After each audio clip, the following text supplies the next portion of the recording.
천국 시민을 가진 자들이라고 하는 제목 가지고 함께 하나님의 말씀을 나누고자 합니다. 지난주에 우리 본문이 좀 많이 좀 길었습니다. 그래서 우리가 좀 다 나누지 못한 부분들이 있는데 지난주에 말씀과 조금 연이어서 함께 좀 살펴보도록 할게요. 괜찮으면 저 화면을 조금만 좀 당겨주시면 좋겠습니다.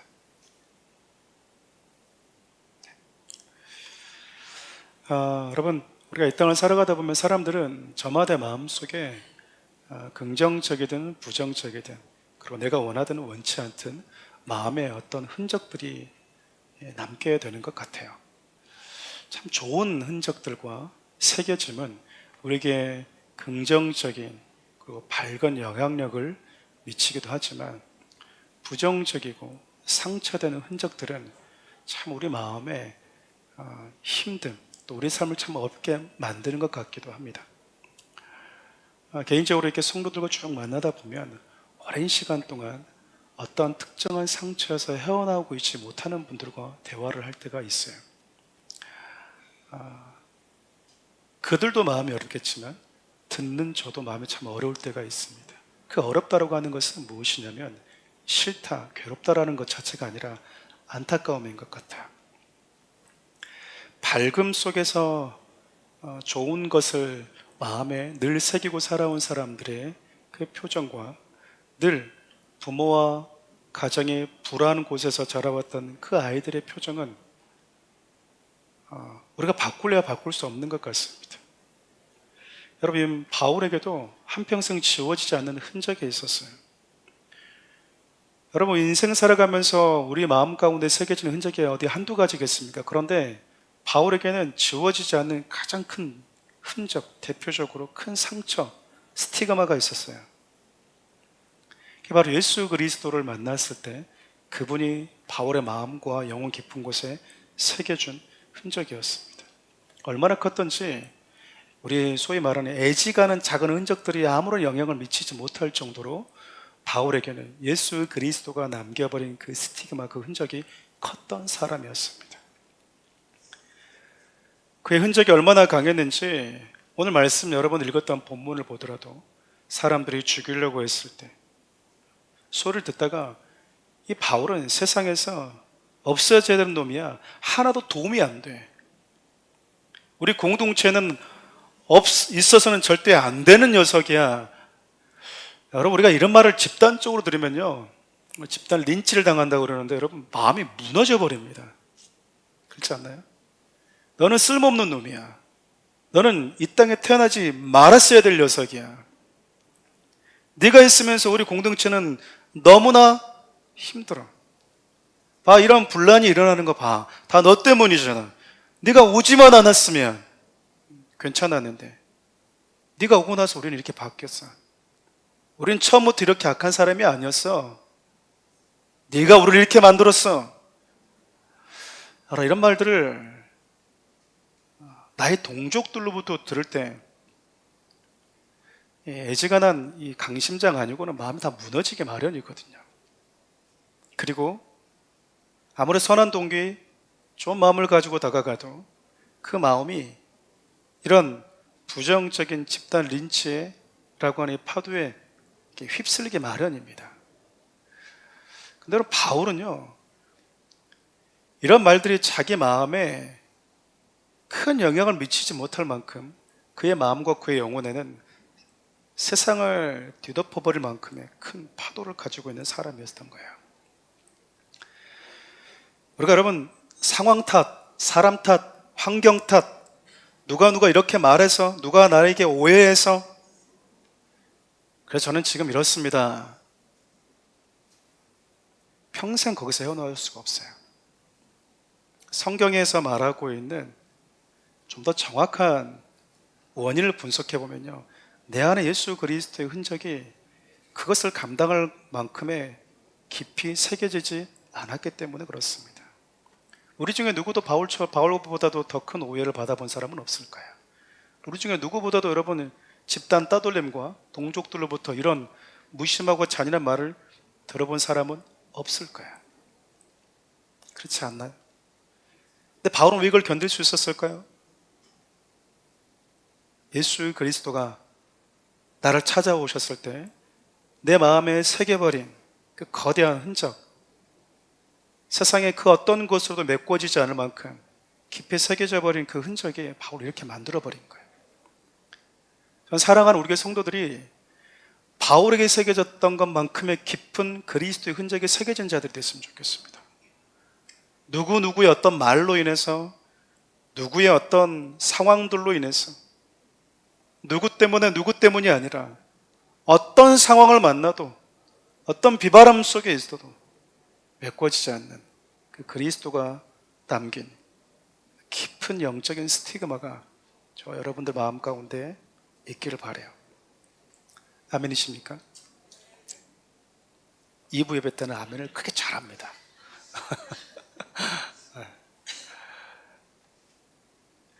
바울이 여러분 다메섹에서 예수님을 이렇게 만난 다음에요, 그의 인생 가운데 우리 소위 말하는 터닝 포인트가 되어버렸어요. 저는 신앙생활 하다가 간증하시는 분들이 있잖아요. 어느 수련회 때 우리 주를 만나서 인생의 터닝 포인트가 됐습니다. 저는 그 집사님 만나서 터닝 포인트가 됐습니다. 이런 말들을 심심찮게 참 많이 들어봤습니다. 근데 여러분 유심히 들여다보면 정말 인생의 터닝 포인트라고 하는데 진짜 터닝 포인트였나? 라고 의문이 자꾸 들 정도의 삶을 사는 분들도 꽤 많이 만났습니다. 여러분 터닝 포인트라고 하는 것은 돌아서 버렸다는 이야기잖아요. 바라보는 이 방향성이 달라져 버렸다는 이야기 아니겠습니까? 삶의 이유와 가치가 달라졌다라는 거예요. 인생의 속도는 둘째 치더라도 분명한 것은 방향만큼은 달라졌다라는 거잖아요. 그럼 밭에 감추인 보화를 발견한 사람이 모든 것을 다 팔아서 그 밭을 산 이유는 아주 간단했습니다. 밭에 감춰져 있는 보화의 가치를 알았기 때문에 그래요. 예수를 만났다라고 하는 것은 예수 그리스도의 가치를 알아버린 사람이 되었다라는 거거든요. 그러니까 여러분 인생의 방향이 달라질 수밖에 없는 겁니다. 그렇게 여러분 바울이 예수님이 찾아오셔서 예수님과 아주 깊이 있는 한 번의 그 만남 이후에 바울이 3일간 앞을 보지 못하게 되죠. 그 3일의 시간 동안 바울은 내가 누구인지, 내가 그렇게 핍박하고 부정했던, 소위 우리가 말하는 내가 술집에서 무슨 그딴 예수가 있어, 내 주먹을 믿어라 라고 했던 그 예수, 내가 비난했던 예수, 예수가 살아있으면 내 손에 장을 지진다라고 했던, 그렇게 가볍게 무시했던 그 예수가 누구인지,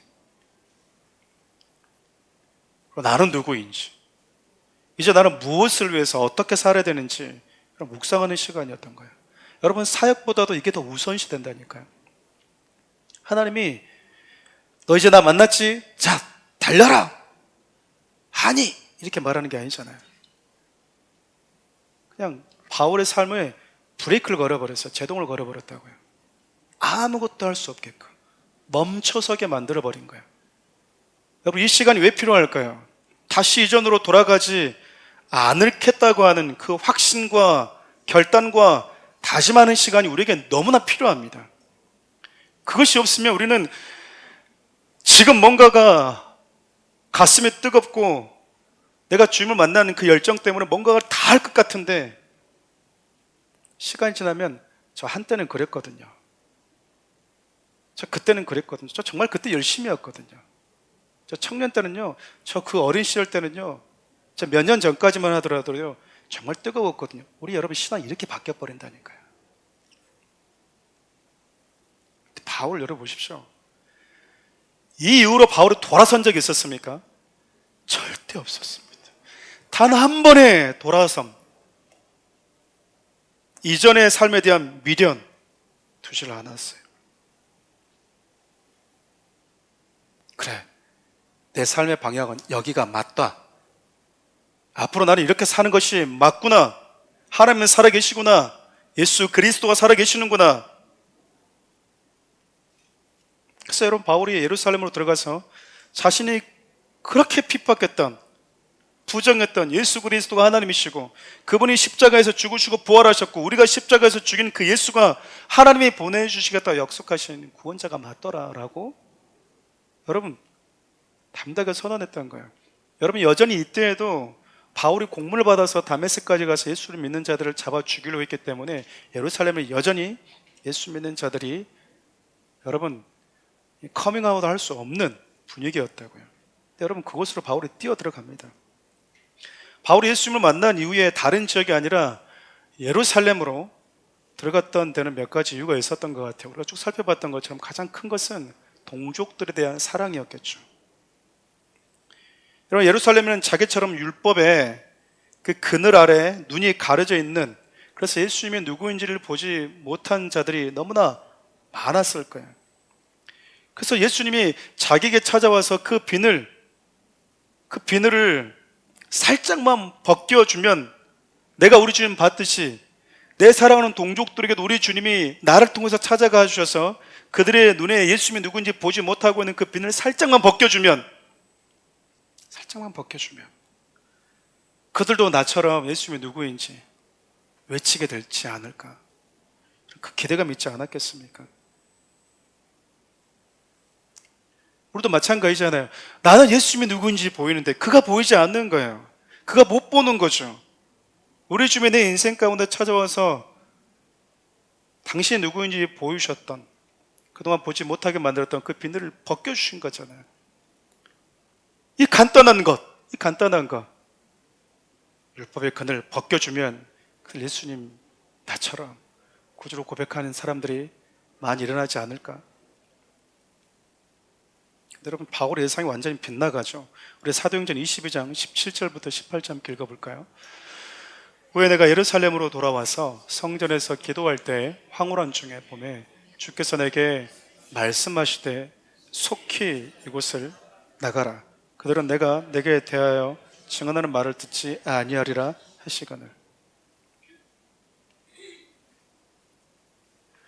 기대감을 가지고 예루살렘에 들어갔는데 예수님이 여기 있는 사람들 네가 전한 복음 듣지 않을 거니까 빨리 이곳을 떠나라라고 얘기하는 거예요. 그럼 바울의 강점이 뭡니까? 바울이 예루살렘에서 복음을 전할 때 바울만이 가지고 있는 그 강점이 있잖아요. 저는 신앙생활할 때 우리가 강점을 가지고 이런 거 참 중요하다고 생각하거든요. 좀 일반적이고 지혜롭다고 생각합니다. 하지만 여러분 이런 일반적인 건 역시 하나님의 허락하심이 있어야 된다고 믿어요. 왜냐하면 바울의 강점은 유대인이었다라고 하는 것과 그 유대인들이 못 죽고 사는 그 율법, 가말레 문화에서 율법이 통달했던 사람, 율법에 있어서는 그 누구보다도 뒤처지지 않는 사람이었거든요. 다시 말하면 누구보다도 유대인들을 잘 알고 그들에게 어떤 문제가 있으며 예수님을 믿기 위해 필요한 것이 무엇인지 누구보다도 잘 알고 있는 사람이 바울이었거든요. 그게 바울이 예루살렘에 들어가서 유대인들에게 복음을 전할 때 그만이 가지고 있는 강점이었습니다. 누구보다도 바울보다 율법을 잘 알지는 못해요. 누구보다 여러분 바울보다도 유대인들을 잘 알 수는 없어요. 그러니까 여러분 바울은 들어가서 유대인들이 왜 예수를 믿지 못하는지, 예수를 믿지 못하게 만드는 그들의 이념과 사상과 그들의 비늘이 어떤 것인지 누구보다 잘 알고 있었다 그 말입니다. 그러니까 누구보다도 그 비늘이 뭔지 알았으니까. 왜냐하면 우리는 들어갈 때 그들이 도대체 왜 예수를 못 보는 거야? 무슨 비늘이 가려져 있는 거야? 우리는 찾아야 되잖아요. 바울은 이걸 너무나 진단을 정확하게 알고 있었거든요. 근데 예수님이 바울에게 뭐라고 말하죠? 속히 여기를 떠나라. 그들은 네가 전한 말을 듣지 않을 것이다. 바울이 가장 자신 있고 잘할 수 있는 선교 현장이라고 생각했는데 하나님이 떠나라고 말씀하시는 거예요. 저는 우리 모두가 새겨드려야 될 메시지라고 생각합니다. 앞서 얘기했던 것처럼 우리는 하나님의 저와 여러분들이 주신 저마다의 강점이 있다고 생각해요. 그리고 그 강점을 가지고 우리가 주를 섬기고 사역하는 거 저는 너무 좋은 거라고 생각합니다. 그렇지만 하나님 나에게 주신 재능인데 그 재능과 전혀 반대되는 것을 가지고 사역하는 것은 그다지 지혜롭지 못하잖아요. 하지만 여러분, 내가 전혀 해보지 않은 영역으로 하나님이 보내실 수도 있어요. 그것을 나에게 요구하실 때도 있어요. 그러니까 우리는 기꺼이 순종할 준비가 되어 있어야 됩니다. 하나님 참 사람 부를 줄 모르시네. 저 사람은 저걸 잘하고 나는 이걸 잘하니까 저 사람은 저걸 시키고 나는 이걸 시켜야지. 참 답답하신 하나님, 사람 쓸 줄 이렇게 모릅니까? 이렇게 말하는 분들이 있을까요, 없을까요? 이런 생각 우리가 가질 수 있을까요, 없을까요? 근데 우리가 기억해야 되거든요. 사역의 부르심과 보내심의 주체가 나의 원함과 나의 재능과 나의 강점이 아니라 나를 부르신 예수 그리스도라는 사실을 잊어버리면 안 돼요. 그러니까 저는 원래 이걸 잘 못해요. 나는 한 번도 안 해봤어요. 그러니까 잘하는 네가 하세요. 난 잘하는 저가 할 테니까. 여러분, 이것은 결코 지혜롭지 못합니다. 여기에 매여 있다 보면 나는 잘하는 거 이거 잘할 건데, 이거 나는 원래 못했던 것이고 앞으로도 못해. 그리고 그걸 못하는 것을 정당화시킬 수 있다, 그 말이에요. 나는 봉사 못해. 난 이것만 잘해. 만일 제가 여러분들한테 집사님, 권사님 이거 하십시오 그러면 그거는 잘하는 그분 시키지. 제가 그분 잘하는 거 모릅니까? 모르겠어요? 우리에게 이런 훈련들이 필요하다 생각돼요. 하나님, 여러분, 저는 개인적으로 울거든요. 평생 강점이 있는데 그것을 빼고 그의 약점만 가지고 쓰냐, 저는 그렇게 생각하지 않습니다. 하나님, 여러분, 이걸 통해서 우리에게 알려주고 싶은 게 뭘까요? 바울은 예수 만나면서 열정을 쓰고 뜨거움이 있었어요. 근데 여러분, 부르신 곳, 보내시는 곳, 그분의 주체가 예수 그리스도이십니다. 다 할 줄 알아야 된다, 그 말이에요. 다 할 준비를 하고 있어야 된다, 그 말이에요. 나를 부르신 분이 나를 보내시는 분이시기 때문에 저는 사랑하는 우리 성도들이 멀티 성도들이 되면 참 좋겠어요. 이것도 할 수 있고 저것도 할 수 있는. 그래서 여러분, 못하는 것도 누군가 잘하면 계속 눈여겨보십시오. 저렇게 하는구나, 저분이 빠질 때 내가 이것도 해봐야 되겠구나, 이렇게 됐는데 저분이 빠지면 돌아가지가 않는, 내가 빠지면 돌아가지가 않는, 결코 좋은 게 아니잖아요. 여러분, 그렇게 예수님이 말씀하신 그 음성 듣고 바울이 담에색 예수님 만나서 예루살렘으로 들어갔는데 거기서 복음 전했는데 떠나라는 말씀 듣고 바울이 여러분 떠났어요. 이방 땅으로 가래요. 여러분, 이방 땅은 바울도 낯섭니다. 안 그렇습니까? 그렇게 오랜 시간 지나서 다시 예루살렘으로 바울이 돌아옵니다. 왜 돌아왔을까요? 여전히 시간이 지나도 그의 마음속에는 동족에 대한 사랑이 있었거든요.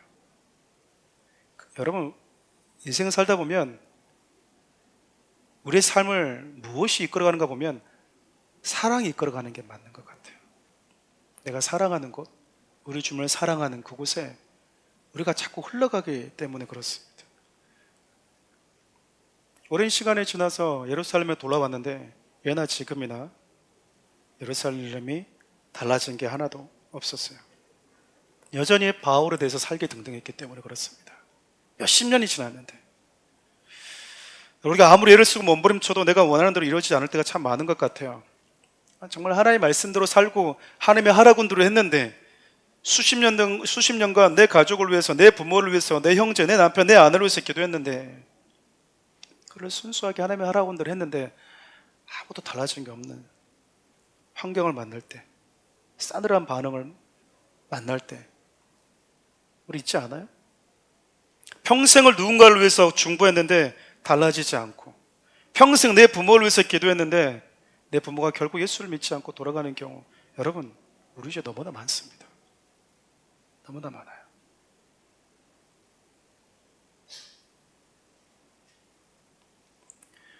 그렇다고 나는 안전할 것이냐? 그렇다고 나는 안 갈 것이냐?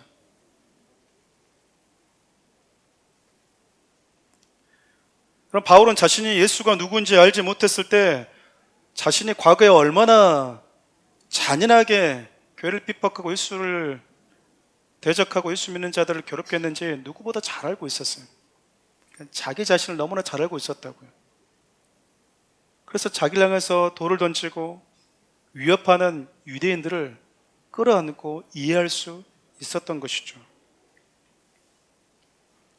내 연약함을 아는 성도들은 상대의 연약함을 묵묵히 참고 기다릴 수 있는 것 같아요. 잘못하다 보면 그를 권면할 때에도 나는 안 그러는데 너는 왜 그 모양이냐라고 우리가 정죄하고 판단하듯이 얘기할 수 있거든요.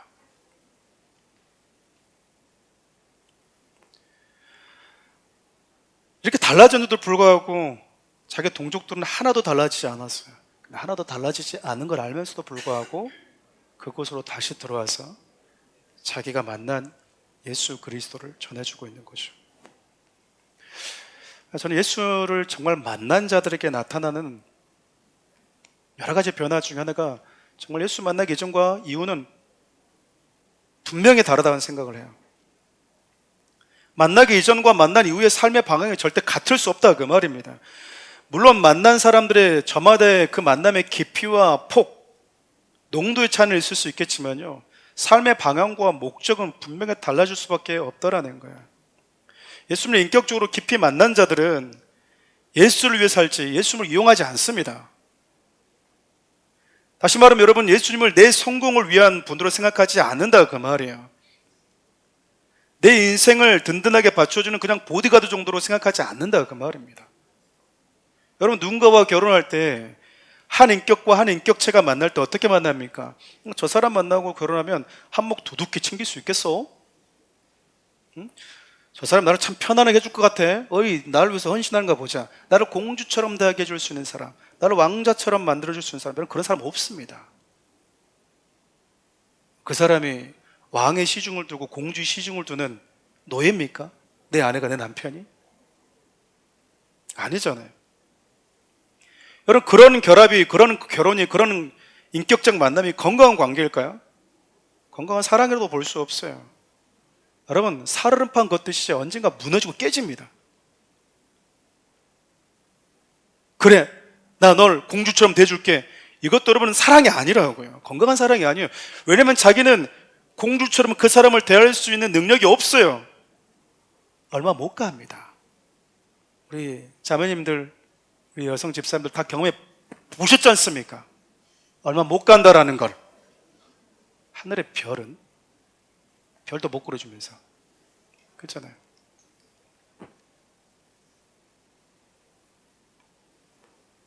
누군가와 그 인격적인 결합은요, 그 사람의 짐을 함께 지고 그를 사랑하기 위해서 하는 거예요. 근데 여러분, 참 많은 교인들이 예수님 믿는 그 믿음에 대해서 좀 잘못 이해하는 경우가 참 많은 것 같습니다. 예수님 믿으면 무조건 잘 돼야 된대요. 아니요. 예수 믿어도 여러분, 이 땅에서 예수 안 믿는 사람과 똑같이 비바람을 담았습니다. 저 어렸을 때는 좀 약간의 좀 신비기가 있었는지, 전 예수를 믿고 신앙생활 잘하니까 비가 와도 우산 안 쓰고 가면 저한테만 좀 비가 좀 이렇게 좀 안 올 것 같은 그런 근거 없는 자신감. 그래서 비가 좀 덜 맞으면 비가 나를 피해갔어. 다 비 맞잖아. 나는 좀 달라. 가끔씩 나비가 앉으면 봤지. 나비는 나를 알아봐. 새가 앉아도 막, 그리고 새 바라보면서 짝짝짝 그러면은 얘가 뭐라고 한다고 막 들리는 것 같고 그러잖아요. 여러분, 우리가 이 땅에 살고 있다고 하는 것은요, 아직 눈물과 죄와 슬픔이 없는 그곳이 아니라는 의미잖아요. 예수 믿어도 똑같이 우리가 몸담고 사는 세상, 예수 안 믿는 사람이 몸담고 사는 세상과 똑같아요. 이유 없는 괴로움, 슬픔, 아픔이 공존하는 곳에 우리가 살고 있다 그 말입니다. 달라진 건 우리 안에 예수 그리스도가 왔다라는 것뿐이에요. 그것이 세상을 이길 수 있는 힘과 능력이라고 하는 것을 알게 되는 것뿐이죠. 근데 예수 믿으면 무조건 잘 돼야 되고, 이 땅을 사는 동안 하나님이라고는 든든한 보디가드가 생긴 것처럼 생각하는 분들이 계세요. 여러분, 이런 분들은 예수 믿고 교회 갔다 왔더니 갑자기 일이 잘 되는 것 같아요. 야, 역시 예수 믿고 교회 갔더니 일이 좀 잘 되네. 예배 몇 번 빠져먹었더니 내 일이 좀 안 돌아가는 것 같아. 교회 안 가서 그런가? 예배 안 들어서 그런가? 여러분, 이것도 건강한 게 아니거든요. 예배 드리고 왔더니 역시 일이 술술 잘 풀리는 것 같고, 한 해 뭔가 막 잘해줄 것 같고, 사업이 뭔가 더 커질 것 같고. 여러분, 예수님은 썩어 없어질 이 땅에서 잘 되고 성공하도록 우리에게 복 주는 보드가드가 아니고요, 저와 여러분들이 예배할 하나님이세요. 이 땅에서 나의 성공을 위해서, 인기와 명예와 부를 위해서 나아가서 나는 교회가 마음이 그냥 편안하더라, 여러분의 그냥 단순한 마음의 편안함을 주기 위해서 존재하는 분이 아니란 말입니다. 그분 여러분 삶에 생명을 주신 분이세요. 여러분에게 생명을 주신 분, 삶을 주신 분, 가족을 주신 분, 여러분에게 일생이라고 하는 선물을 주신 분이세요. 여러분의 삶의 생명의 시작과 끝이 되는 분이시라니까요. 근데 우리는 결혼할 때 나를 공주처럼, 나를 왕자처럼 대해줄 수 있는 배우자를 찾듯이 예수님 만날 때도 이 땅에서 아무런 문제가 없이 나를 숭숭장구하게 해주는 분으로 착각할 때가 있는 것 같아요. 근데 그럼 바울은 어떻게 했습니까? 내가 당신 만나서 삶의 방향이 바뀌었는데, 당신이 누구인 줄 알았는데 내 삶 왜 이렇게 힘듭니까? 왜 가는 곳마다 이렇게 저는 얻어맞습니까? 비난을 받습니까? 버림을 당합니까? 위협을 당합니까? 바울이 한마디도 하나님께 이렇게 투정하지 않았던 이유가 무엇일까요? 여러분, 예수를 인격적으로 만난 자들에게 공통적인 특징이 있거든요. 그게 뭔지 아십니까? 너무나 선명하게 세상에 보여요. 세상은 이게 있어야 돼, 이게 있어야 돼, 이것이 있어야 돼. 그래서 우리는 그것을 보고 살아가는데, 예수를 만나게 되면 다시 뭔가 새롭게 선명하게 보기 시작합니다. 하나님이 누구인지, 내가 누구인지, 어떻게 살아야 되는지 길이 선명하게 보인다고요. 근데 예수 만났다고 하는데도 불구하고 저는 어떻게 살았는지 아직도 모르겠어요. 예수가 누구인지 저는 아직도 잘 모르겠고요. 뭘 살았는지 아직도 모르겠어요. 여러분, 아직 예수를 인격적으로 못 만났다라는 거예요. 여러분, 예수를 인격적으로 만났다라고 하는 것과 예수를 알고 있다라고 하는 그 정보력은 달라요. 예수님이 어디서 태어날지 대제사장과 백성의 장로들은 다 알고 있었습니다. 정보력이 뛰어났다 그 말이에요. 근데 그들이 예수님을 찾아가서 경배하고 예배했나요? 아니었어요. 여기 여러분, 예수님에 대해서 모르시는 분들 계시나요? 예수님이 십자가에서 죽으시고 3일 만에 부활했다고 하는 이 정보를 모르시는 분 계신 분 손 들어보세요. 다시 오신다고 하는 이 정보 모르는 분은 계세요? 근데 그 정보력을 가지고 있다고 하는 것이 내가 예수를 만났다고 하는 것은 아니거든요. 가을바람이 스치고 지나가면 내 온몸이 상쾌해집니다. 주님이 나를 만지고 가면요, 우리 눈이 선명해져요. 어떻게 살아야 되는구나, 이렇게 가야 되는구나, 선명해진다니까요. 그 선명한 길을 걸어가고 있을 때 너 왜 그렇게 가니라고 하는 사람들은 아직 선명한 눈을 갖지 못했기 때문이 아니겠습니까? 선명해진 자들은 여러분 인생을 허비하지 않습니다. 그때부터 낭비하지 않아요. 방탕하게 살질 않아요. 바울이 예수를 만난 이후에 그의 삶이 이렇게 바뀌었어요. 저를 포함해서 여러분들이 그렇게 살았으면 좋겠거든요.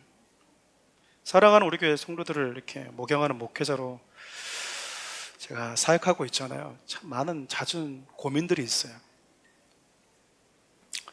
여러 가지 고민들이 뭐 그렇게 대단한 고민은 아닙니다. 이렇게 하는 게 성도들에게 유익할까? 내가 성도들 정말 하나님 원하는 그 모습으로 잘 이끌어가고 있는가? 여전히 내가 성도들의 마음 상할까 염려하고 있는가? 제가 성도들 달래면서 사역하게 되면 제가 사역을 할 수 있을까요? 이 사람 달래고 또 저 사람 달래고 저 사람 달래다 보면 말씀 준비를 언제 할 수 있겠어요? 그렇잖아요. 부끄러운 고백이지만 여러분들이 보시기에 김현 목사가 어떻게 목회하고 있는지, 여러분 어떻게 생각하시는지 저는 좀 궁금하긴 해요. 근데 그다지 궁금하지도 않습니다. 단지 저는 한 교회 목사가 되는 게 그냥 조금 두려웠습니다. 하나의 교회 공동체를 이루고요, 그곳에 있는 분들과 한 달, 1년도 아니고 제 목회 끝날 때까지 평생 보면서 볼 것, 못 볼 것 다 봐가면서 끝까지 하나님 주신 마음으로 이 사람들을 섬길 수 있을까? 이 질문에 제가 자신이 없었거든요. 교회를 시작할 때. 늘 부교육제 때 사역은 어느 일시적인 그 기간 동안만 사역하고 또 어느 곳에 들어오더라도 나는 언젠가 여기를 떠날까라고 하는 그 빌미가 있잖아요. 담임 목회자는 큰 사고를 치지 않는 이상은 그렇잖아요. 내가 평생 이분들 얼굴을 보면서 한결같이 할 수 있을까? 저 이 질문 앞에 처음에도 지금도 큰 자신이 그렇게 없습니다. 그냥 저 처음에 교회 시작할 때 그 자신감이 없었는데 저와 함께 해준 고마운 분들, 저를 사랑해 준 분들, 저를 믿어준 분들, 그분들과 여러분 함께 시작하다 보니까 여기까지 왔어요. 그러니까 나를 믿어준 분들, 나를 사랑해주는 분들, 그 성도들 마음 아프게 하지는 말자. 어디 가서 사랑하는 우리 교회 김현 목사님, 우리 목사님이다라고 하는 거 부끄러워하지 않도록 좀 해주자. 사고 치지 말고 은퇴하는 것이 얼마나 큰 은혜인가 라고 하는 생각들 여러분 정기적으로 들어요. 그래서 여러분 나름 목양이라고 하는 목회 대신에 이곳저곳에서 저를 초청해 주면 이례적으로 단회적으로 말씀 사역을 하고 싶었어요. 저는 사랑하는 우리 교회를 하기 전에 제 부끄러운 고백을 하는 거예요. 왜냐면 그게 저의 강점이고 제가 잘하는 거라고 확신했거든요. 한 번씩 가서 정신 차리세요! 이거 저 잘할 것 같지 않습니까? 그게 믿음이냐고. 정신 차리시라고. 신앙을 왜 그렇게 하냐고. 당신 예수 믿는 사람 맞아요? 예수 만난 사람 맞아요? 하나님이 살아계시다고 분명히 믿고 있는데 어떻게 당신의 예배 태도가 그렇습니까? 하나님이 살아계시다는 것을 당신이 믿는다면 당신의 삶이 왜 이렇습니까? 당신이 주를 위해서 이렇게 헌신하지 않는데 다른 것에 더 많이 시간을 쏟고 있는데 하나님을 사랑한다고요? 돌아보십시오. 여러분 저 이거 너무 잘하거든요. 근데 이러고 딱 뒤돌아서고 와버리면 얼마나 멋있습니까? 왜죠? 다시 안 봐도 돼요. 이렇게 하고 왔는데도 불구하고 한 번 더 초청하면 한 번 더 하면 되잖아요. 근데 이렇게 하고 왔는데 안 부르면 싫었나 보다. 그리고 안 가면 되잖아요. 근데 사랑하는 우리 교회는 계속 봐야 되잖아요.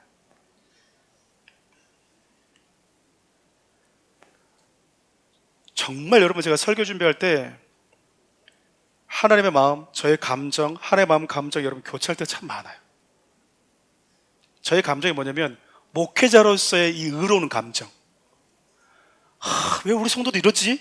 이러면 안 되는데 언제까지? 그래서 다시. 그래 이렇게 설교했다 여러분 다 다시 지웁니다. 너무 날 섰구나. 내 감정에 들어갔구나.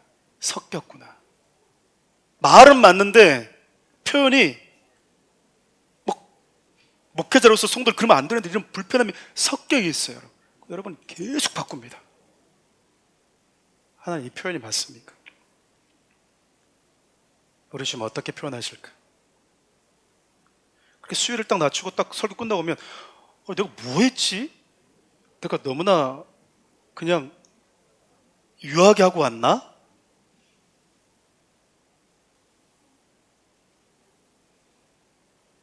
그냥 제 목회 처음에 때 그랬거든요.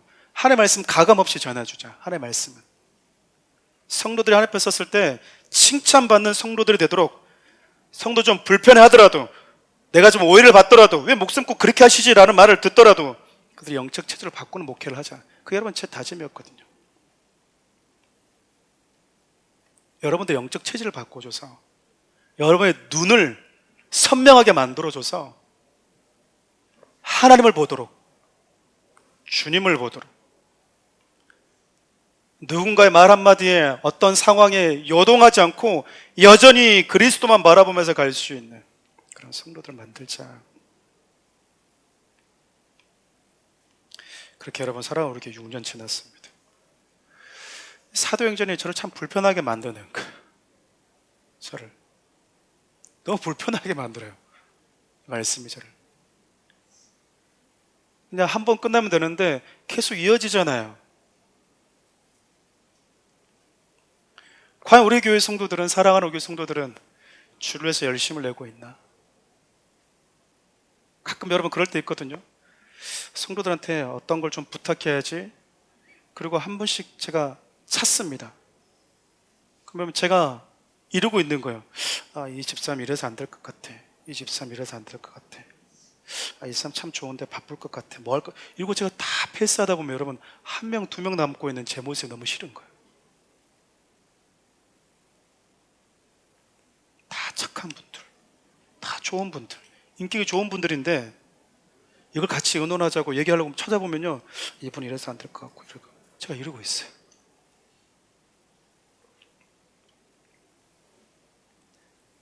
거기에 중심은 뭐가 있었냐면 혹시 성도들 상처받지 않을까? 짐이 되지 않을까? 지금 어려운 상황에 있는데 괜히 마음 쓰게 하는 건 아닐까? 이런 고민들이 여러분 제 안에 지금도 있다니까요. 지금도. 그래서 제가 지난주에는 설교 좀 하다가 그냥 하나님 막 그냥 웃으면서 투덜을 댔어요. 그러니까 나를 그냥 좀 다니엘 김 선교사님을 그렇게 좀 써주라니까는. 그럼 잘했을 건데, 그럼 사랑으로 우리 성도 한 번씩 만났을 때 확 깨우쳐 갔을 건데, 못하는 목양시켜줘가지고 그러잖아요. 막 제가 투덜을 대는 거. 모세가 그 얘기 하잖아요. 내가 얘들을 낳았습니까? 목양이잖아요. 얼마나 힘든지 저는 모세의 그 투덜댐이 이해가 되는 거예요. 여러분, 여러분들이 문제가 있다는 게 아니에요. 제가 지금 그래요, 제가. 6살이 됐으면 6살을 대하는 아빠, 엄마의 말투가 바뀌잖아요. 우쭈쭈가 아니잖아요, 이제는. 나는 그 말을 하고 있나? 우리 성도들은 여전히 예수 그리스도가 나에게 어떤 분으로 다가오고 있는가? 내 인생을 주를 위해서 쏟아낼 만큼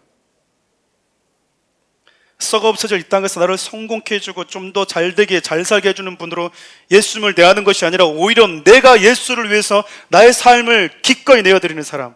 빌립보서 3장 8절 다 같이 한번 읽어볼까요? 또한 모든 것을 해로 여김은 내 주 예수 그리스도를 아는 지식이 가장 고상하기 때문이라. 내가 그를 위하여 모든 것을 잃어버리고 배설물로 여김은 그리스도를 얻고. 바울은요, 예수님을 위해서 자신이 이루었던 모든 것들을 세상 사람들이 그렇게 부러워하는 그 모든 것들을 다 배설물로 여겼대요. 말이 배설물 여러분 그냥 똥으로 여겼다 그 말입니다. 근데 우리는 바울이 그 똥처럼 배설물처럼 여겼던 그것을 착같이 하나라도 얻어보기 위해서 기도하고 하나님 앞에 구하고 있잖아요. 그가 안 주면 마음 상하고 그가 안 주면 투덜대잖아요. 우리가 무엇을 하든 우리를 구원하시는 그분 앞에 감히 헌신이라는 단어를 사용할 수 있겠습니까? 하지만 우리는 그분 앞에 작은 희생도 머뭇거릴 때가 참 많잖아요. 여러분, 이쯤 돼서 여러분 스스로에게 질문을 던지셔야 돼요. 나는 예배에 성실한가? 목숨처럼 예배를 드리고 있는가? 여러분, 제가 금요일날에 말씀드렸잖아요. 그렇게 평생 자기 아들을 구원하기 위해서 부모가 교회를 데리고 나온 거예요. 큰 교회가 아니었거든요. 자기 아버지 어머니 믿고 왔대요, 교회를. 자기 아버지 어머니가 너무나 성실하고 인격적이고 자기들에게도 너무나 모범적인 부모였기 때문에 그냥 아버지 어머니의 소원 들어준다 생각하고 그냥 교회를 나왔대요. 그렇게 한 달, 두 달 교회를 다니면서 이 청년의 눈 속에 성도들이 보이기 시작한 거예요. 그리고 아버지 어머니한테 교회를 안 가겠다고 얘기를 하는 거죠. 그 이유가 뭔지 아세요? 아버지, 저 아버지 어머니 믿고 교회를 갔는데요, 교회 가니까 하나님이 살아계신다고 하는 게 더 혼란스러워졌어요. 여러분, 이게 웬 말입니까? 아버지 어머니가 긴장하잖아요. 왜? 이렇게 얘기하니까 하나님이 살아계시다고 하는데 그 집사님, 그 권사님 왜 예배를 안 나와요? 그렇게 예배가 중요하다고 하는데 왜 그분들은 교회를 안 나오시죠? 왜 그분들 예배를 그렇게 쉽게 빠지죠?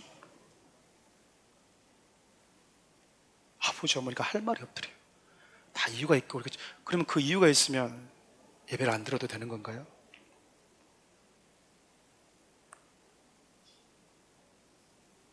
제가 고민한 게 이 부분이라니까요. 하나님 살아계신 걸 믿으십니까? 하나님이 내 인생에 뭔가를 잘되게 해주기 위해서가 아니라 우리가 그분을 위해서 그분을 예배하고 존재하는 사람이라는 걸 믿어지십니까? 근데 우리 예배는 어때요? 우리 기도가 어때요? 여러분, 이 친구가 저에게 상담을 했어요. 저에게. 제가 아무 말도 못하고 너무 부끄러워서 그냥 미안하다. 미안하다. 우리의 연약합니다.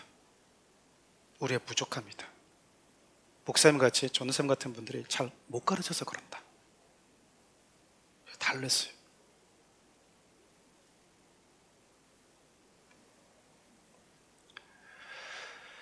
하나님은 살아계신 걸 믿으십니까? 여러분의 예배는 무엇이고 기도는 무엇입니까? 그걸 향한 섬김은 무엇입니까? 앞으로 사도행전을 제가 보니까 12번 정도 하더라고요. 12월 말까지 끝내고 싶었는데 통계상 보니까 1월 말에 끝나는 것 같아요. 앞서 얘기했던 것처럼 여러분, 이 말씀이 저를 너무 불편하게 만들었어요. 설교를 연구하는 게 힘든 게 아니고 부딪혀온 이 부담감이 나를 포함해서 사랑하는 우리 교회 성도들은 살아계시는 하나님을 믿고 있는 사람들인데 우리의 가치는 바뀌었는가? 우리 시선은 바뀌었는가? 바울이 여러분 오늘 읽었던 말씀이 자기의 삶 가운데 내가 왜 이렇게 바뀌었는지, 내가 왜 이렇게 못 주고 살던 내가 왜 갑자기 이렇게 180도로 바뀌어버렸는지, 내가 그렇게 수많은 위협과 수많은 비난과 수많은 오해와 수많은 죽을 위기를 겪고도 왜 흔들리지 않고 요동하지 않고 하나님을 예배하는 자가 되었는지, 왜 너희들이 그토록 간절히 바라고 추구하고 원하는 그것들 나는 한순간에 배설물처럼 여겨버렸는지, 바울이 지금 그 간증을 했던 거잖아요. 여러분 얼마나 애틋하게 간증했겠습니까? 너희들도 나와 같이 예수를 믿기를 원한다고. 근데 여러분 우리가 그때 22절 말씀 보면요, 바울의 간증 다 끝내지도 못했어요. 도중 여기까지 하니까 그들이 바울을 잡아 죽이려고 합니다. 22절 말씀 읽기 시작하거든요. 이 말하는 것까지 그들이 듣다가, 이 말이 뭔 말일까요? 예루살렘에 있는 유대인들은 너의 말을 듣지 않을 테니까 이곳을 떠나 이방인으로 가라. 하나님이 나에게 이렇게 말씀하셔서 내가 이방 땅으로 갔다, 지금 이 얘기거든요. 그럼 바울이 이 말이요 유대인들의 영린을 건드린 거예요. 대한민국 영린 있잖아요. 독도. 이거 건드리면 끝나지 않습니까? 이 여하를 불문하고. 유대인들의 영린이 있다니까요. 이방인과 우리를 지금 같은 하나님의 권속으로 보겠다고? 그래서 네가 이방인에 가서 예수 믿고 복음 전하는 게 그게 하나님의 뜻이라고, 우리가 율법을 주신 하나님의 뜻이라고, 그래서 너의 사역을 정당하겠다고, 여러분 뚜껑이 열려버린 거예요. 그런데 여러분 한 번만 더 생각해 보면 이렇게 뚜껑이 열려서 분노하고 있는 이들에게 하나님이 명령하신 거잖아요. 예수님이 승천하실 때 이들에게 말씀을 주신 거잖아요. 가장 먼저 예루살렘부터 시작해서 유대 땅, 사마리아 땅 끝까지 복음을 전하라고 하는 이 메시지를 가장 먼저 들었던 사람들이 이 사람들이잖아요. 근데 예수님이 말씀하신 명령을 까마득하게 잊어버렸어요. 그리고 땅 끝까지 하나님이 말씀하신 대로 그 복음이 증거되고 있는데 왜 증거하고 있냐라고 말하고 비난하고 있는 웃지 못할 상황이 되어버린 거죠.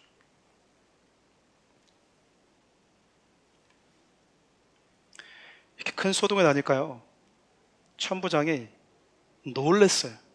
그래서 백부장에게 영내로 끌고 가라. 도대체 네가 무슨 죄를 지었길래 저 백성들이, 저 군중들이 이 난리냐, 이 말이잖아요. 그래서 백부장에게 바울을 결박해서 채찍질하고 끌고 가라고 얘기합니다. 근데 여러분 이때 바울이 뭐 하냐면 자기가 로마 시민권자임을 드러내요. 우리 25절 함께 읽어볼까요? 가죽줄로 바울을 매니 바울의 곁에 서 있는 백부장들이 이르되 너희가 로마 시민 된 자를 죄도 정하지 아니하고 채찍질할 수 있느냐 아니에요. 백부장이 자신을 채찍질하려고 하니까 갑자기 자기가 로마 시민권자임을 커밍아웃하는 거예요. 여러분 지금까지 숱하게 복음 전하면서 얻어맞아 왔잖아요. 비난받아 왔잖아요. 죽을 위기를 겪어왔잖아요. 근데 바울이 갑자기 나 로마 시민권자야 이렇게 얘기하고 있는 거예요. 여러분 우리가 아는 바울은 기꺼이 예수를 위해서 죽을 준비가 언제든 되어 있는 사람 아닙니까? 죽음조차 두려워하지 않는 사람이었잖아요. 어쩌면 바울은 우리가 보기에 좀 비겁하게 갑자기 나 로마 시민권자인데 안 맞기 위해서 그러는 것 같잖아요. 피하는 것 같잖아요. 바울의 위풍당당한 모습과는 좀 거리가 멀잖아요. 어쩌면 바울은 그냥 가오가 있게 그냥 채찍질 당하고 예수 위해서 위협당하는 게 더 쉬운 사람인 줄 몰라요. 근데 바울이 이번엔 다른 선택을 합니다. 우리가 이미 알고 있다시피 하나님은 바울을 로마로 보낼 계획을 하고 계시잖아요. 쭉 우리가 지금까지 살펴왔던 사도행전의 상황을 쭉 종합해보면 이런 장면을 충분히 추측해 볼 수 있어요. 예수님, 오늘도 당신을 위해 위협당하고 버림받고 오해받아서 결박당하고 채찍에 맞을 것 같습니다. 오늘도 우리 주님을 생각하면서 견딜 수 있는 힘을 저에게 주십시오. 저를 당신의 영광을 위해서 사용해 주십시오. 여러분 그렇게 기도하지 않았겠습니까? 여러분 담메섹에서 예수를 만나서 예루살렘에 복음을 전했을 때 속히 이곳을 떠나라. 여러분 얼마나 우리 지금 다급하게 말씀하셨겠어요. 그 거부할 수 없는 예수 그리스도 그 메시지를 들었을 때처럼 성령님 이번에도 바울에게 말씀하지 않았겠습니까? 너는 로마 황제 앞에 서야 된다. 여기서 얻어맞아서 죽을 생각하지 말고 내가 너에게 준 로마 시민권 그거 사용해라. 성령의 감동을 받은 거죠. 여러분 늘 성령의 감동과 그분의 말씀에 따라서 움직였던 사람이기 때문에 충분히 우리가 상상해 볼 수 있는, 추측해 볼 수 있는 장면 아니겠습니까? 처음 여러분 이방 땅으로 가라는 예수 말씀이 바울에게 낯설고 어려웠었겠죠. 근데 여러분 지금 로마 시민권을 사용해서 이 위기를 모면하려고 하는 성령의 감동도 여러분 바울 스타일과는 좀 거리가 멀어요. 차라리 그냥 순교하는 게 편하지. 가끔 우리는 그러잖아요. 무조건 순교하는 것이 믿음인 줄 알아요. 굳이 안 가도 되는데 막 가요. 여러분 하나님이 원하시는 그곳에 있는 것이 더 중요합니다. 지금껏 바울은 자기 유익을 위해서 단 한 번도 로마 시민권을 사용한 적은 없었어요. 지금 복음을 위해서 이 시민권이라고 하는 하나님이 주신 그 인생의 옵션을 사용하고 있는 거예요. 여러분 27절부터 28절 함께 읽어보겠습니다. 천부장이 와서 바울에게 말하되 내가 로마 시민이냐? 내게 말하라. 이르되 그러하다. 천부장이 대답하되 나는 돈을 많이 들여 이 시민권을 얻었노라. 바울이 이르되 나는 나면서부터라 하니라. 당시에 여러분 로마는 로마 시민권과 로마 시민이 아닌 자를 철저하게 구분했습니다. 특혜와 혜택도 너무나 달랐어요. 로마 시민권자들이 가지고 있는 엄청난 특권이 있었거든요. 그래서 여러분 로마 시민권자는 잘못해도 매를 때리면 안 됩니다. 로마 시민권자가 아닌 자들은 끌려왔어요. 그럼 여러분 일단은 매질하고 봐도 돼요. 근데 로마 시민권은 매질하면 안 됩니다. 재판이 끝나기 전까지. 근데 여러분 로마 시민권자도 급이 달라요. 천부장처럼 로마 태생이 아닌데 돈을 주고 로마 시민권을 산 자가 로마 시민권자 중에서는 가장 하급이래요. 그리고 우리처럼 그냥 태어나 보니까 로마인이네? 이 기본적인 로마 시민권이죠. 가장 여번 상위권은 뭐냐면 그 사람들 중에서 로마를 위해서 큰 공을 세운 사람들입니다. 학자들 따르면 바울의 아버지가 다수에서 로마를 위해서 큰 공을 세운 사람으로 추정하고 있어요. A급 로마인 시민권자, 거기서 태어난 거예요. 여러분 이것이 바울의 복음을 전하는데 지금껏 뭔 도움이 됐었습니까? 근데 여러분 바울이 지금 필요할 때 이 로마 시민권을 쓰고 있어요. 지금까지는 단 한 번도 이 시민권을 쓰지 않았던 바울이 자기를 위해서 자기 유익을 쓰지 않던 자가 쓰고 있다고요. 좀 여기서 영적 센스가 참 중요하다는 생각을 참 하게 됩니다. 왜냐하면 바울처럼 내 의지와 상관없이 태어날 때부터 하나님께서 저 여러분이 주신 저마다의 옵션이 있잖아요. 태어나 보니까 아버지가 너무 잘 살아. 사장님이야. 너무 부유해. 소위 금수저로 태어나 버린 거야. 다이아몬드 수저로 태어나 버린 겁니다. 자기 노력과 상관없이. 부를 물려받았을 뿐만 아니라 권력과 명예, 인기, 재능까지 물려받은 거예요. 저는 하나님께서 이 땅을 살아가는 저와 여러분들에게 저마다의 옵션을 주셨다고 믿거든요. 중요한 건 하나님이 주신 이 옵션을 누구를 위해서 언제 사용할 거냐 그 말이에요. 저는 이것을 아는 게 중요하다고 생각합니다. 성경 하나만 좀 찾아보겠습니다. 에스더 4장 13절부터 14절 함께 읽어볼까요? 모르드가 그를 시켜 에스더에게 회답하되 너는 왕궁에 있으니 모든 유다인 중에 홀로 목숨을 건지라 생각하지 말라. 이때 내가 만일 잠잠하여 말이 없으면 유다인은 다른 데로 말미암아 노임과 구원을 얻으려니와 너와 내 아버지 집은 멸망하리라. 내가 왕후의 자리를 얻은 것이 이때를 위함이 아닌지 누가 알겠느냐. 우리 잘 아는 여러분, 에스더는 여성 영적 대장부입니다. 여러분, 조금 냉정하게 에스더라고 하는 여인을 좀 생각해 보면요, 에스더는 타고난 미모를 가지고 있었던 것 같아요. 그렇죠. 자기가 만든 게 아니잖아요. 주어진 옵션이잖아요. 그냥 자기는 예쁘게 태어났을 뿐이에요. 근데 어느 날 왕이 왕후를 폐하고 새로운 왕비를 뽑겠대요.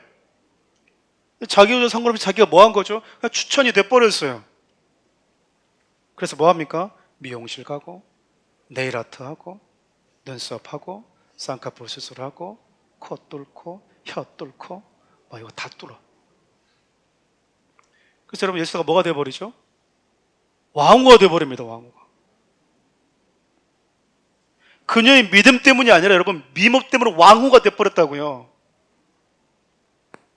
미모도 중요한 옵션입니다. 굳이 의사 손길을 빌려고까지 하지 않으셨으면 좋겠습니다. 그렇게 여러분, 에스더가 최고 자리까지 올라가 버려요. 소위 미모가 좋아서 올라간 거죠. 연기를 잘해서, 노래를 잘해서, 사업을 잘해서 하나님이 주신 옵션을 가지고 최고 자리까지 올라가 버린 거예요. 그러니까 여러분, 그냥 미용실 가서 머리하고 온 거 우리 딸 왜 자꾸 이렇게 외모를 저렇게 그냥 환장하고 달리나? 여러분, 내버려 두십시오.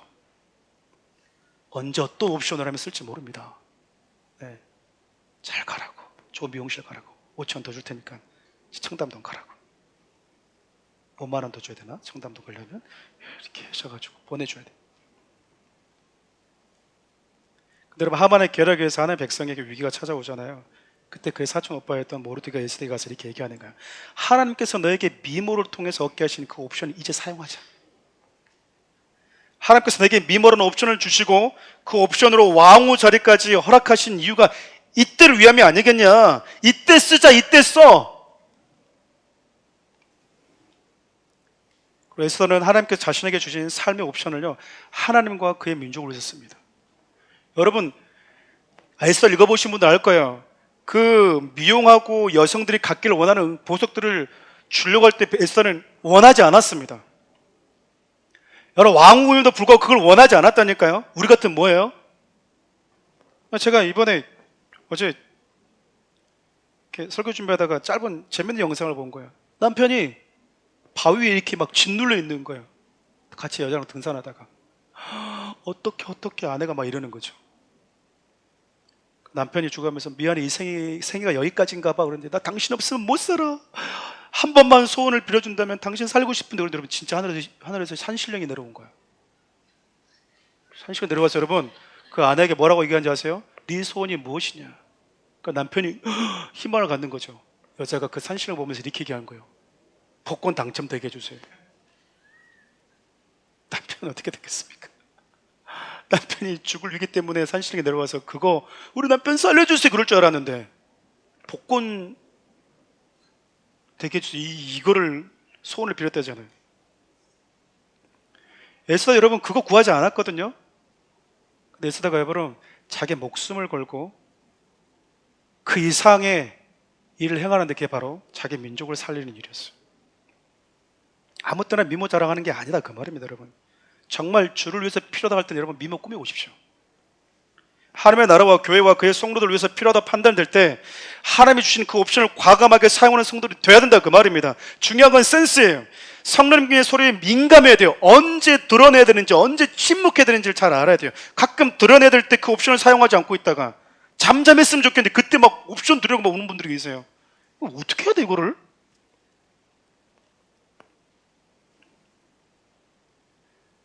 드러낼 때와 감출 때를 아는 센스, 사용할 때와 사용하지 말아야 될 때를 아는 센스, 어떤 에게는 이거를 활용하지만 어떤 에게는 이거를 쓰지 않는 것이 좋다라고 하는 것을 아는 센스. 성령의 감동은 또 다른 이름이라고 생각합니다. 저는 영적 센스가 너무 중요하거든요. 바울이요, 이걸 하는 거야. 성령님 떠오르게 하지 않았겠습니까? 로마 시민권, 로마 시민권자네. 말씀 마무리하려고 합니다. 사랑하는 성도 여러분, 당시 로마 시민권의 특권이 어마어마했었죠. 그러니까 여러분, 백부장 이 말하니까 천부장이 난리가 난 거예요. 로마 시민권자를 재판을 하지도 않고 결과가 나오지도 않은데 결박하고 때리려고 했으니까, 돈 주고 어렵게 샀는데 악착같이 돈 주고 살 만큼 그렇게 로마 시민권에 집착했던 이 친구가 끝나버릴 수도 있으니까, 로마 시민권인지도 분간도 못하고 천부장이라는 놈이 그래? 당장 지교해줘. 그러면 여러분 끝나버리는 거잖아요. 그렇게 그 로마 시민권 앞에 벌벌 떨더라 그 말이에요. 근데 여러분, 저와 여러분 너무나 잘 아시는 성경이 저와 여러분들에게 우리를 무슨 시민이라고 얘기하죠? 천국 시민이라고 얘기합니다. 우리 말씀 읽고 마치겠습니다. 빌립보 3장 20절부터 21절 함께 읽어볼까요? 그러나 우리 시민권은 하늘에 있는지라 거기로부터 구원하는 자 곧 예수 그리스도를 기다리노니 그는 만물을 자기에게 복종하게 하실 수 있는 자의 역사로 우리의 낮은 몸을 자기의 영광의 몸의 형체와 같이 변하게 하시리라. 하나님 나라의 시민권자의 특권은요, 죽음의 권세가, 그 죽음의 저주가 넘보지 못하는 권세입니다. 죄와 죽음의 저주를 벌벌 떨게 하는 사람, 그들이 바로 하나님의 나라 천국 시민을 가진 자다 그 말입니다. 그럼 바울이 지금 동족들의 외면과 로마의 권력자들 앞에서도 철저하게 고립되고 혼자인 그 상황에도 바울이 이렇게 당당할 수 있는 이유는요, 진짜 그가 천국 시민권자였기 때문에 그래요. 죽여봐라, 나를 무시해봐라, 나는 죄와 죽음의 권세가 감히 넘볼 수 없는 천국 시민을 가진 자이기 때문에, 지옥의 그 음부의 권세가 이길 수 없는 하나님의 나라 백성이기 때문에, 사랑하는 우리 성도 여러분, 그렇기 때문에 바울은 이 땅을 살아가는 데 있어서요, 정말 모든 것을 다해서 우리를 주를 살았습니다. 가끔 제가 사랑했던 할아버지, 또 사랑했던 분들이 떠나실 때 마지막을 항상 떠올려 봐요. 나에게 이 시간이 찾아올 텐데, 그리고 내 삶을 회상할 때 가장 후회하지 않는 삶이 무엇일까? 하나뿐인 내 인생과 내 젊음과, 짧은 내 젊음과 내 열정을 그분을 위해서 쓰고 왔다고 하는 그 인생의 여정이 가장 후회가 되지 않을 것 같은 거예요. 이렇게 성공했을 때, 그렇게 능력이 있을 때, 내가 주를 위해서 내가 애썼구나, 얼마나 감사한가. 저 청년 시절 때는 학교, 교회, 집 밖에 몰랐습니다. 아시다시피 소주 한 잔 입에 대본 적이 없거든요. 다 바보라고 그랬거든요. 놀 줄 모른다고. 근데 그때는 가끔씩 조금 흔들리기도 했어요. 중학교 때, 고등학교 때 주일날에 교회 학교 간다고, 주일날에 교회 간다고 선생님께 얘기가 나오면 항상 월요일날에 얻어맞으면서 시작을 했습니다. 학급 분위기 망치고 있다고. 중3 때, 고3 때 참 많이 맞았습니다. 가면 일단은 맞고 수업을 시작하는 거예요. 근데 시간이 지나고 나니까요, 다시 돌아오지 않은 내 학창시절에, 다시 돌아오지 않은 내 젊은 그 짧은 시절에 내가 하나님을 사랑하기 위해서 그렇게 살아왔던 그 시간들이, 여러분, 너무 잘했다는 생각이 드는 거죠. 저 여러분들 인생 하나님의 백성답게, 천국의 시민답게 살았으면 좋겠어요. 딱 한 번 남은 인생, 어제 돌아오지 않고 오늘도 지나면 다시 돌아오지 않는 시간입니다. 제가 자주 이런 표현 쓰잖아요. 여러분의 몸이 매일같이 여러분들에게 말을 하고 있잖아요. 약해져 가고 있다, 죽어가고 있다, 회복이 더디지? 잠을 안 자서? 아니야, 잠 많이 자도 그래, 늙어서 그러는 거야. 부정하기 싫어도 우리 몸이 우리에게 얘기를 하잖아요. 준비하라고, 후회하지 않는 인생 살아라고. 저 여러분들이 우리에게 이 천국 시민권을 주신 그분을 위해서 이 땅의 로마 시민권이라는 이 옵션을 가감하게 사용할 줄 아는 성도들 되었으면 좋겠어요. 하나님 우리에게 거룩한 천국 시민권을 허락하셨는데 하나님의 이 땅을 살아가는 저와 여러분을 주신 로마 시민권이라고 이 옵션을 나를 위해서 쓴다? 불쌍한 겁니다. 자, 여러분, 주를 위해서 남은 인생을 힘있게 살아가고 주를 위해서 나에게 천국 시민으로 부르시는 그분을 위해서 내 인생의 옵션을 사용하는 자로 살았으면 좋겠어요. 우리 이 찬양을 좀 주님께 올려드리면서 기도하며 나갔으면 좋겠습니다.